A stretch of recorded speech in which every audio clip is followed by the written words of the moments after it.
정말로 어떨 때는 야, 내 인생이 지옥이라면 이 순간일까 뭐 그런 생각을 되게 많이 했었어요. 주유소에서 일하고 그때 아르바이트 할 때 제가 하루에 5만 보를 걸어야지 그 일이 끝나는, 그렇게 일을 해도 한 달에 수입이 200에서 300 정도밖에 안 생겨요. 그러니까 제 나이 때 얻을 수 있는 일들이 그거밖에 없었으니까. 점심시간에도 거의 한 100명 정도 손님이 오세요. 주말이면은 자리가 없을 정도로 항상 손님은 많았어요. 근데 손익은 형편없고, 근데 저는 인건비는 줄이고 싶은 생각이 전혀 없었어요. 제가 최저시급 일을 해봤었기 때문에 제가 급여를 못 가져갈지언정 제가 줄 수 있는 한 최대의 인건비를 주려고 애를 썼었고요. 카페 비욘디엔을 지키고 있는 진정희입니다.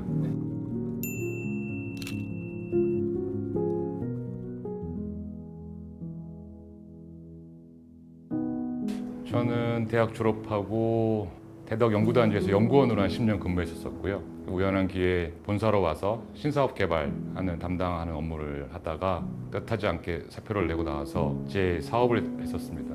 조그만 화학회사를 했었고요. LED, LCD에 들어가는 어떤 소재를 개발하는 사업을 한 10년 정도 하다가 사업이 어렵게 된 계기가 사실은 그 우크라이나하고 러시아 전쟁 때문이었어요. 우크라이나하고 전쟁이 나면서 제가 원료를 수입하는 국가에서 수입이 잘 안 되게 되고, 그것 때문에 큰 클레임도 몇 번 맞고, 그걸 해결하고 나니까 또 이스라엘 하마스 전쟁이 나서 또 원료가 제대로 들어오지 못하는, 그리고 환율도 오르고 유가도 오르면서 채권도 많이 쌓이고 2년 내지 한 3년은 거의 수입이 없었어요.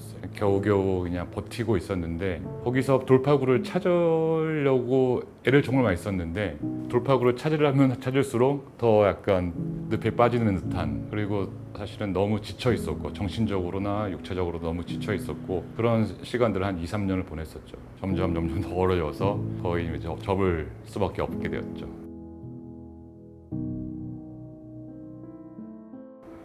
그래도 오랫동안 제가 회사 생활도 하고 사업을 하면서 모아둔 돈이 조금 있었어요. 뭐 많지는 않지만은 이제 그 돈을 가지고서 다른 사업을 좀 알아봤었어요. 흔히 저희 나이 때 은퇴하면은 많이 알아보는 프랜차이즈라든지 뭐 그런 쪽을 많이 알아봤었는데, 할 게 없으니까 막 당장이라도 하고 싶었는데 냉정히 보니까 꽤 큰 돈이 들어가고 거의 한 1억에서 2억 정도는 투자를 해야 되고, 들어오는 수입을 분석을 해보니까 내 돈 한 2, 3억을 들여서 최저시급 알바를 하는 정도밖에 수입이 안 생기더라고요. 현실이더라고요. 그래서 포기를 하고 정말 뭘 할지는 몰랐어요. 어떻게 살아야 될지 몰라서. 근데 당장에 조그만 생활비라도 집에 갖다 줘야 되고 아르바이트를 한 4-5개를 했었어요. 주유소에서 세차하고 기름 주유하는 아르바이트를 했었고, 우연찮게 알게 된 카페에서 카페 일도 도와주면서 경험도 해봤었고, 저녁에 아파트 지하에서 손세차하는 일을 했었었고, 그리고 편의점에서도 새벽 2시까지, 뭐 어떨 때는 물류센터 가가지고 휴일날은 며칠씩 일도 해보고, 그렇게 1년을 일을 하면서 정말로 어떨 때는 야, 내 인생이 지옥이라면 이 순간일까 뭐 그런 생각을 되게 많이 했었어요. 주유소에서 일하고 그때 아르바이트 할 때 제가 하루에 5만 보를 걸어야지 그 일이 끝나는, 그렇게 일을 해도 한 달에 수입이 한 200에서 300 정도밖에 안 생겨요. 그러니까 제 나이 때 얻을 수 있는 일들이 그거밖에 없었으니까 정말 힘든 시기였는데 때로는 즐거웠어요. 즐겁기도 하고 뿌듯하기도 하고, 제가 그런 일을 해낸다는 게 좀 뿌듯하기도 했고, 뭐 주유소에서 일할 때도 그렇고 뭐 편의점에서 일할 때도 그렇고 저를 찾아오는 단골 손님들이 하나둘 생기기도 하고, 그런 보람도 좀 있었었고요. 근데 감정은 되게 무겁고 힘든 시기였죠. 다음에는 어떤 일을 할까, 근데 그 고민하다가 생각해낸 게 이제 카페였어요. 10%라도 잡고 싶은 심정이었고, 마지막 남은 돈을 모아서 한 건데 실패할 수도 있겠구나라는 생각은 하고 시작했어요. 자신이 그렇게 있진 않았었어요. 사실은 제가 가게를 열고 단 하루도 안 쉬었는데 어제 조금 좀 지친 마음도 있고, 그래서 누군가 다른 사람이 내려주는 커피를 마시고 싶어서 제가 예전 단골 가게 단골 바리스타를 찾아갔었어요. 너무도 유명한 성수동에 있는 로우키라는 카페인데,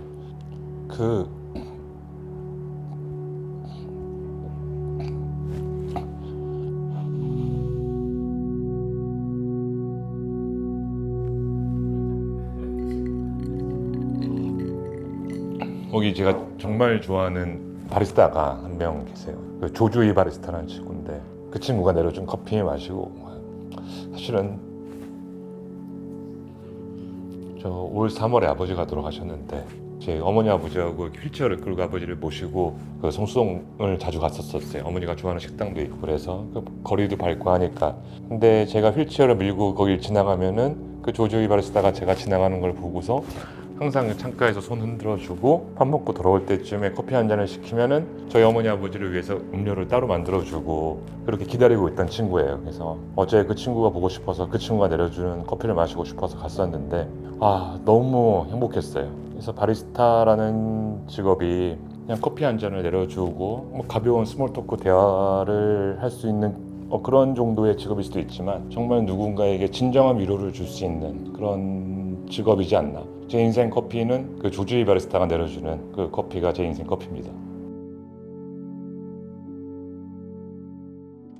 한글로 비욘디엔이라고 쓰고 영어로 BONDN, 비욘디엔이라고 하는데요. 제 인생이 순탄하진 않았지만 마지막에 너무 힘든 시기를 겪었고 그냥 비욘디엔의 그런 상쾌함, 비 오는 시절은 잊어버렸으면 좋겠다는 내 카페가 그랬으면 내 인생에 그런 전환점이 됐으면 좋겠다는 생각도 있었었고요. 그 이름을 정하고 나서 좀 생각을 해보니까 현대드립 할 때 우리 주전자에서 나오는 물줄기는 비 같고요. 커피는 땅 같고 빗줄기가 커피에 내려서 땅에 내려서 커피가 만들어진다는 그런 의미도 누군가가 얘기해 준 것 같고 비 오는 걸 되게 좋아하거든요. 비 맞는 걸 되게 좋아했고요. 그래서 이름이 딱 좋아서 정했습니다. 그러니까 3월에 열어서 9월까지는 1층에 아주 좁은 공간을 두 곳을 운영을 했었는데요. 점심시간에도 저희 한 100명 정도 손님이 오세요. 주말이면은 자리가 없을 정도로 항상 손님은 많았어요. 근데 저희 가게가 좋은 건지 손님들이 좋은 건지 회전율은 되게 떨어졌었어요. 3시간, 4시간, 어떨 때는 8시간, 9시간 계시는 손님들도 많았고. 근데 그 손님들이 사실은 전 너무 좋았거든요. 근데 너무 좋은데 손님은 형편없고 근데 그 공간을 좀 확대를 하자. 2층을 열었어요. 2층을 작년 추석에 한 30명, 40명 앉을 수 있을까요? 열었는데 그때도 2층 열 때도 사실은 같은 마음이었어요. 우리 가게가 좋으면 하루 종일 편하게 있을 수 있는 공간을 만들자. 젊은 친구들 와서 책을 읽거나 노트북을 하거나 공부를 하거나 콘서트도 많이 만들어 놓고 오랜 시간 편하게 있는 공간을 만들자. 그게 수익이 변화를 줄지는 사실은 잘 몰랐어요. 어느 정도 수익의 변화를 줄지는. 근데 열고 나서 매출은 거의 초반에는 한 1.5배 정도 튀었다가 지금은 작년 대비해서 보면은 매출 규모는 한 2배 정도 올랐고요. 수익 면에서도 많이 올랐죠. 충분히 이제 어느 정도 제 인건비와 생활비는 보낼 수 있을 정도는 된 것 같아요.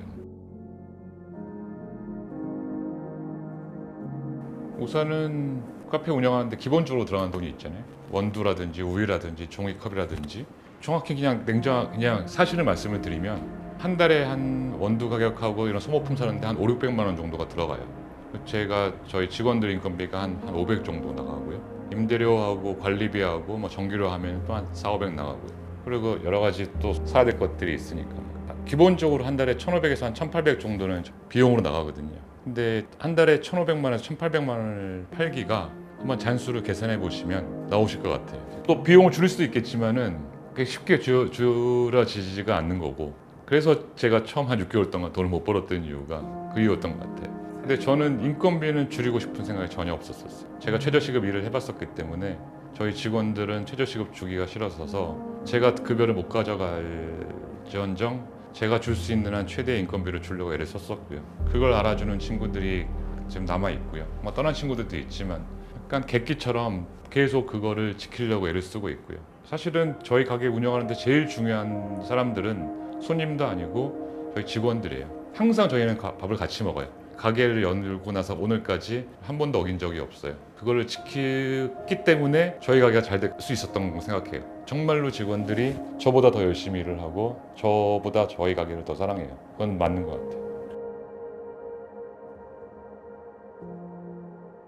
사람의 인연이라는 게, 관계라는 게 제 인생을 바꿨으니까요. 되게 소중한 것 같아요. 아주 작은 인연 끈이 있을 거예요. 어떤 그런 것들을 소중히 여기면은 그게 나중에 큰 기회가 될 수도 있고 오늘 우연히 방문한 손님한테 내가 정성을 다해서 하면은 그게 또 어떤 큰 인연이 만들어질지 모르고 사람 살아가는 게 별거 없는 것 같아요.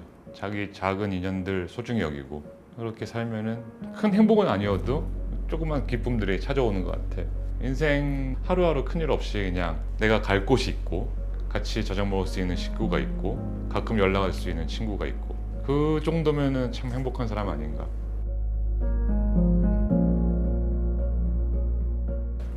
정말 고맙죠.